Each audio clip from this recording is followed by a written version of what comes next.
प्रणाम। आप सभी का स्वागत है मेरे चैनल में। तो सावन के महीने में सोमवार और मंगलवार दोनों धार्मिक रूप से बहुत ही महत्वपूर्ण होती हैं। जहाँ सोमवार को भगवान शिव की पूजा होती है तो मंगलवार को मंगला गौरी यानी पार्वती माता की पूजा होती है। सावन का महीना और सोमवार का दिन दोनों भगवान शिव को समर्पित होती हैं। इस दिन व्रत रखकर भगवान शिव और माता पार्वती जी की पूजा की जाती है।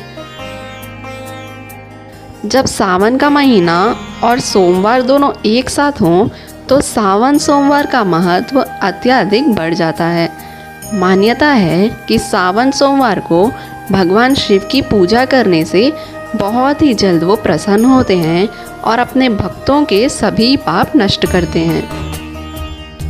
वहीं सावन का मंगलवार माता पार्वती जी को समर्पित है।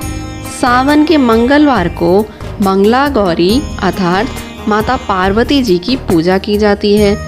मान्यता है कि इस दिन लड़कियां मंगला गौरी का व्रत रखकर अखंड सौभाग्यवती होने का वरदान प्राप्त करती हैं।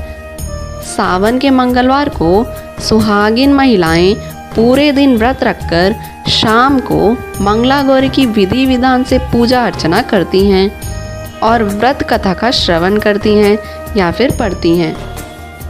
इससे मंगला गौरी प्रसन्न होकर अखंड सौभाग्यवती होने और पुत्र प्राप्ति का वरदान देती हैं। सावन के प्रत्येक मंगलवार को सुहागिन महिलाएं पूरे विधि विधान से इस व्रत का अनुष्ठान भी करती हैं। तो चलिए अब देख लेते हैं कि मंगला गौरी की व्रत कथा क्या है। पौराणिक कथा के अनुसार प्राचीन काल में धर्मपाल नाम के एक सेठ रहते थे। उनके पास धन दौलत वैभव की कोई कमी नहीं थी, परंतु कोई पुत्र ना होने के कारण वो अत्यंत चिंतित और दुखी रहते थे।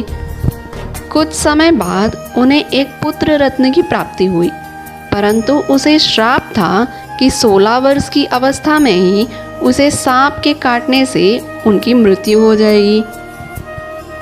सेठ धर्मपाल ने अपने बेटे की शादी 16 वर्ष की अवस्था के पहले ही कर दी। जिस युवती से उस बालक की शादी हुई थी उस युवती की माँ मंगला गौरी का व्रत रखती थी। उन्होंने माता गौरी से अपने बेटी की सुखी होने का आशीर्वाद प्राप्त किया था। माता गौरी के आशीर्वाद से नवविवाहित लड़की कभी विधवा नहीं हो सकती थी।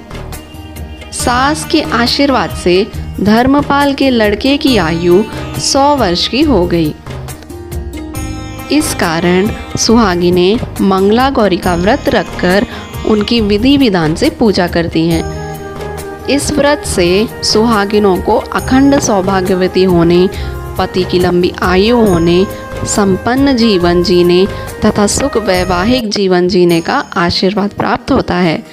कथा सुनने और पूजा खत्म होने के बाद सुहागिन महिलाएं अपने सास और ननद को 16 लड्डुएं देती हैं। तो ये थी मंगला गौरी व्रत की कथा। आशा करती हूँ आप सभी को वीडियो पसंद आई होगी और ऐसी और वीडियोस देखने के लिए चैनल को लाइक, शेयर और सब्सक्राइब ज़रूर करें। आप सभी का दिन शुभ हो।